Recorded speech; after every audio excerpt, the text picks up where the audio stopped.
नमस्कार, मैं रचना शर्मा चढ़ती कला टाइम टीवी देख रहे सभी दर्शकों का स्वागत करती हूं। आप देख रहे हैं हरियाणा के समाचार। पृथला के गांव सिकरी में एक कलयुगी पिता ने अपने 12 वर्षीय बच्चे की हत्या कर दी। आरोपी ने पहले पत्नी और दूसरे बच्चे के साथ भी मारपीट की थी। उसके बाद छोटे बेटे को उठाकर ले गया और उसको मौत के घाट उतार दिया। पुलिस ने आरोपी पिता के खिलाफ हत्या का मुकदमा दर्ज कर लिया है। हालांकि आरोपी अभी भी पुलिस की पकड़ से बाहर है। आरोपी पिता शराब के नशे का आदी है। ये उसके फादर नहीं है, उसका फादर है वो नशा करने का आदी है। और जिस तरह की पता चली हिस्ट्री की, डेली मियाँ बीबी का झगड़ा होता था, बच्चों के साथ अक्सर मारपीट करता था वो। और आज भी रात को इनका झगड़ा हुआ है, सुबह 3-4 बजे। पहले बड़े वाले लड़के के साथ मारपीट की, उसके भी चोट लग रही है। और फिर उसको और उसकी मम्मी को, दोनों को एक टीन का कमरा है उसी में बंद करके और इस छोटे वाले को उठा ले गया। उन्होंने अंदर से कॉल भी किए लेकिन फ़ोन फान वहीं थे, तो वो ज़्यादा इन्फॉर्मेशन टाइम पर पहुंचा नहीं सके अपने रिश्तेदारों को भी। तो सुबह पता चला कि इसकी वो जो फ्रेश होने के लिए आते हैं, उन्होंने देखा कि कोई डेड बॉडी पड़ी है। तो तब तक इनके घर वाले भी आ गए उनको ढूंढते हुए। तब पता चला कि इसके फादर ने उसकी हत्या कर दी। आरोपी का नाम क्या है? निखिल नाम है उसका। जिसकी हत्या हुई है बच्चे का नाम? हितेश नाम बच्चे का। तो अब आपकी तरफ से क्या कार्रवाई? अब देख रहे हैं, हमने मुकदमा दर्ज कर लिया है और सर्च होने लग रही है उसकी। वहाँ देख के आए अभी बल्लभगढ़ रेलवे स्टेशन और बस अड्डा, इसके अलावा सारे गांव में जो संभावित इलाके हैं वहाँ रेड की जा रही है। करनाल रेलवे स्टेशन की पार्किंग से इनोवा गाड़ी सवार लोगों से बाइक सवार बदमाश दिन दिहाड़े 8 लाख रुपए लूट कर ले गए। इस घटना से आसपास के क्षेत्र में सनसनी फैल गई। सूचना पाकर पुलिस की टीमें मौके पर पहुंची और मामले की छानबीन शुरू कर दी है। इनोवा सवार सीताराम व अकाउंटेंट राहुल लेबर के पैसे लेकर पटना जा रहे थे। जैसे ही वे करनाल रेलवे स्टेशन पर गाड़ी पार्क करके उतरने लगे तो नकाबपोश बाइक सवार उनके हाथ से पैसों से भरा बैग छीनकर फरार हो गए। घटना की सूचना पाकर पुलिस की टीमें मौके पर पहुंची और मामले की छानबीन शुरू कर दी। पुलिस सीसीटीवी फुटेज खंगालने में जुटी है ताकि आरोपियों की पहचान कर उन्हें पकड़ा जा सके। इस मामले में सीआईए सहित कई टीमें छानबीन में जुटी हुई हैं। सर ये है ना, अभी हमें जैसे वीटी चली और वीटी पे हम यहाँ मुक्ति पर थे तो हमें सीताराम मिला यहाँ पर। एक गाड़ी है इन पे HR05 AB 3380, तो उसमें ये आए यहाँ पे सेक्टर 8 से चल के। इन्होंने जाना था बिहार। ये 10:30 से यहाँ से दिल्ली की ट्रेन है, वहाँ से फिर राजधानी एक्सप्रेस वे से पटना जाना था। कितने रुपए लेके आए सर? ये 8 लाख रुपए बता रहे हैं कि भाई 8 लाख रुपए थे बैग में। तो गाड़ी इनकी पर्सनल थी? हाँ, पर्सनल गाड़ी है। जैसे ही गाड़ी यहाँ पे स्टेशन पे आके रुकती है, ये नीचे उतरते हैं। राहुल जो गाड़ी चला रहा था, उसका नाम राहुल है, लोकल व्यक्ति अपना यहीं का। उसके हाथ में बैग था। जब भी एक बाइक पे 2 लड़के आते हैं, ब्लैक टी-शर्ट पहने बताए जा रहे हैं, और इसको धक्का मार के बैग छीन के भाग गए। बाइक कौन सी है सर? बाइक का भी इन्होंने ये नहीं बताया बाइक कौन सी है। फुटेज चेक करने लग रहे हैं, फुटेज भी चेक कर रहे हैं। जैसे भी पता लगेगा आपको जरूर। ये सर पैसे कहाँ से लेके आया था करनाल से? करनाल में इतने पैसे? करनाल ये जी ठेकेदार हैं भट्टे पे। जी भट्टे पे लेबर की जो पैसे इकट्ठे हो रहे थे इनके, इन्होंने बिहार दे के आने थे। कौन से भट्टे से आए थे सर? ये भट्टे के 4-5 भट्टे बता रहे हैं। पीपली है, नीलोखेड़ी हैं, 4-5 भट्टों पे काम करते हैं। तो पटना जाना था पैसे लेके? हाँ, ये कह रहे थे जी हमने वहाँ जाना था बिहार। कहाँ का है मूल रूप से रहने वाला सर ये मूल रूप से तो अब तो ये यहीं पे रह रहे हैं जी। काफ़ी पुराने करनाल का ही एड्रेस दिखाते हैं। अभी नीलोखेड़ी का दिखाता है, जो सीताराम है नीलो स्टेशन एरिया में बताता है। नीलोखेड़ी। हाँ, जो राहुल था वो कौन था सर? सर उसके बारे में पता कर रहे हैं। ये बस नाम बता रहे हैं। वो थोड़ा डिस्टर्ब सा हो रहा था सीताराम जी, वो पता जी मेरे को नाम याद नहीं आ रहा है, अभी बता दूँ।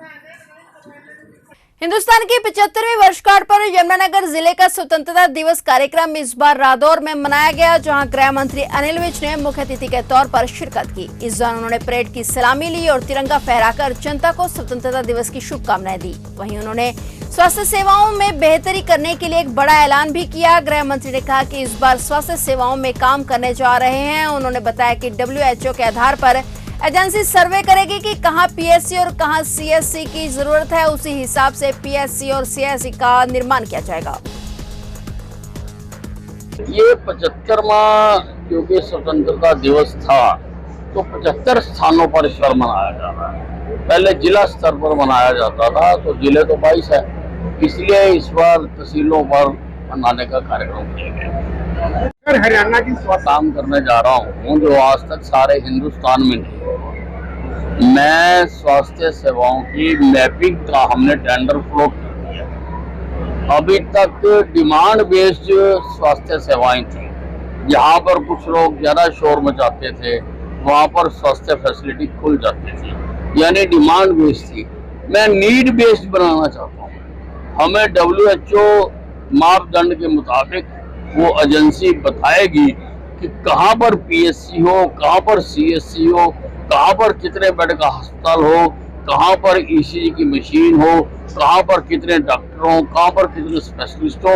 ये हिंदुस्तान में पहली बार होने जा रहा है और केंद्र सरकार ने भी हमारे इस कदम को सराहा है और हमें ये प्रक्रिया करने के लिए 1 करोड़ रुपया उन्होंने भी रिलीज किया। देश के आजादी के 75वें अमृत महोत्सव के दौरान हरियाणा की धरती पर स्वतंत्रता दिवस को आजादी के मायने को लेकर बड़ा बदलाव नजर आया। हरियाणा के इतिहास में प्रधानमंत्री नरेंद्र मोदी के संदेश का अनुसरण कर जागरूकता की अलख जगाने के दौरान करीब 60 लाख घरों पर तिरंगा फहराया गया। इतना ही नहीं, चाहक और जागरूकता के दम पर देश और प्रदेश के बच्चे बच्चे को आजादी के मायनों के साथ जोड़ने का प्रयास किया गया। वहीं दूसरी ओर जिला करनाल के 5 विधानसभा क्षेत्रों में तिरंगा फहराया गया। हरियाणा बनने के बाद पहली बार असंध उपमंडल में जिला स्तरीय स्वतंत्रता दिवस कार्यक्रम का आयोजन किया गया। इस मौके पर हरियाणा विधानसभा अध्यक्ष ज्ञानचंद गुप्ता ने ध्वजारोहण किया गया, तो उधर दूसरी ओर जिला मुख्यालय करनाल में आयोजित स्वतंत्रता दिवस कार्यक्रम में करनाल लोकसभा क्षेत्र के सांसद संजय भाटिया ने ध्वजारोहण किया। आज़ादी के हमने 75 वर्ष पूरे कर लिए। स्वतंत्रता दिवस के अवसर पर मैं आप सबको बधाई देता हूं। आज एक उदाहरण पूरे हरियाणा ने देश भर में बनाया कि हर सब डिवीज़न पर कोई ना कोई मंत्री, कोई ना कोई विधायक, कोई ना कोई सांसद, यहाँ तक कि विपक्ष के नेताओं को भी ये अवसर मिला है। ये जो माननीय मुख्यमंत्री जी ने फैसला किया, ये दलगत राजनीति से ऊपर उठकर हर व्यक्ति के मन में अपने देश के तिरंगे का सम्मान हो। और आज मैं देख रहा हूँ कि पूरे हरियाणा में हर घर तिरंगा अभियान बड़े ज़ोर शोर से मनाया गया। लगभग 10,000 से ज़्यादा कार्यक्रम हुए। सभी देशवासियों को और प्रदेशवासियों को आज़ादी के 75वें अमृत महोत्सव की बधाई देता हूँ। ये त्यौहार बड़े ही हर्षोल्लास से पूरे देश में एक पर्व की तरह मनाया जा रहा है। और आज के ही दिन जो हमारे देश के प्रधानमंत्री मोदी जी ने आह्वान किया था कि भी सभी इस गणतंत्र दिवस पर अमृत महोत्सव को मनाने के लिए हर घर तिरंगा लगाए, तो देशवासियों ने बहुत ही जोश खरोश से अपने घरों में तिरंगे को सैल्यूट किया है और लगाया है। हम भी इस उत्सव में शामिल हो रहे हैं। पूरा का पूरा देश आज खुश में नजर आ रहा है। कलायत अनाज मंडी में आजादी का अमृत महोत्सव मनाने के लिए जिला स्तरीय कार्यक्रम का आयोजन किया गया, जिसमें डिप्टी स्पीकर रणबीर सिंह गंगवा ने ध्वजारोहण कर परेड की सलामी ली। इस दौरान गंगवा ने देश पर अपने प्राणों की आहुति देने वाले वीर जवानों को श्रद्धांजलि अर्पित की। वहीं स्कूली बच्चों ने योग, प्राणायाम, डबल लेजियम के अलावा सांस्कृतिक कार्यक्रमों की प्रस्तुति दी। स्कूली बच्चों ने हरियाणवी संस्कृति की धूम से सभी को मंत्रमुग्ध कर दिया।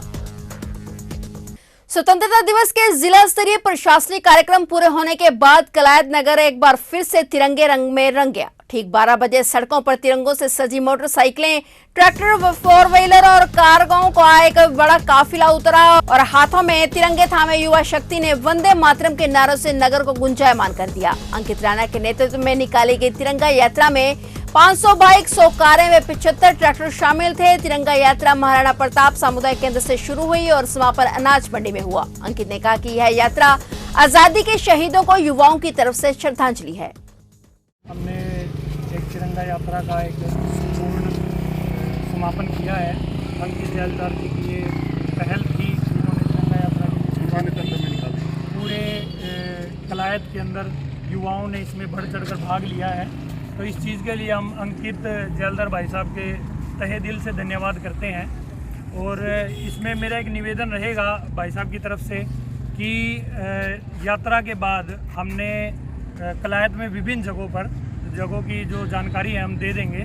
विभिन्न जगहों पर हमने कुछ बॉक्स रखवाए हैं ताकि जैसे हम कुछ कैंची चौक पे बॉक्स रखवा देंगे, कुछ गौशाला मार्केट में रखवा देंगे, कपिल मुनि के पास रखवा देंगे, मंडी के अंदर रखवा देंगे।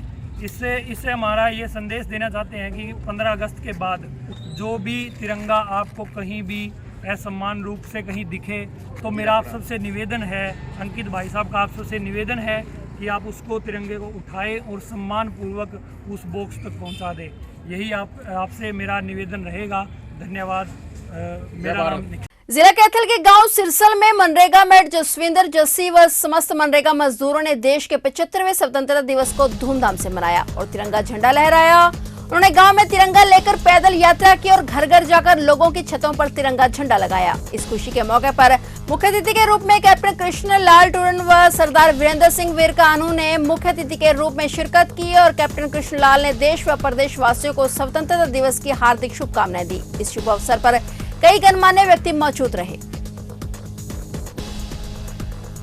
लेबर अधिकारी कैथल आज सिरसल गांव में आज़ादी के 75वें साल की वर्षगांठ पे जो यहाँ पे गांव वासियों ने मेरे सम्मानित आदरणीय बुजुर्ग श्री कृष्ण लाल जी जो रिटायर फौजी इस देश के हैं, जिन्होंने देश की सेवाएं की हैं, उनको आज इसीलिए यहाँ बुलाया गया कि उनका मान सम्मान किया जाए।